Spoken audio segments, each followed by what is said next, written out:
akwenzile emachobeni uShenge ubefuna ukuphinda kwaceza kanti akabhulanga. Ikhona insizwa yakaduma uMthombeni, ulwandle kaluwelwa liwela zinkonjane kuphela.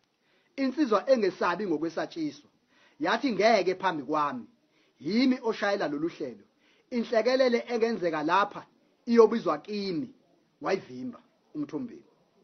uMthombeni ubekwe esimeni sokuthi akhethe ezintweni ezimbili eziyinhlekelele ebezingenzeka. Eyokuqala inhlekelele ukuthi amiyeke aqhubeke abize amagama abantu bese kuqhubeke udlwambedlu, isilo singasakwazi lokuthula inkulumo obekuyinhloso yakhe vele ukuchithachitha umcimbi, okanye aphuce umbhobho ukuvimba leyo nhlekelele. uDuma wakhetha inhlekelele engcono kunengachitha igazi, yenze uZulu inhlekisa kwabezizwe. Ngaloko uMthombeni ube yiqhawe uNkulunkulu, amakhosi ohlanga asakhothama aphila ngokomoya bamvezile bamletha bathi, mfana wethu siyanikela ngawe, vimba lenhlekelele, icala loza kwenza usiyolixelisela kumongameli, kwingonyama, emakhosini, kuNdunakulu wesifundazwe, kodwa ukuthinteka ukuthi igazi lingachitheki uyobe ukuvimbile. Sifisa ukugcizelela ukuthi uDuma siyaqonda ukuthi njengomphathi wohlelo kwakufanele enze okusemandleni akhe ukulungisa ubundlobongela bukaNdunakulu owavele waphenduka usopolitiki, wajika umcimbi wesizwe, wawenza umbuthano, irali wenhlangano yepolitiki, wakhuluma izinto zepolitiki. Naku esifisa ukukugcizelela, uShenge uThulasizwe wayengekho ohlelweni.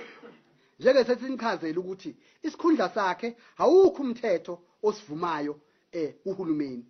Hayi namuhla uhulumeni wentando yeningi.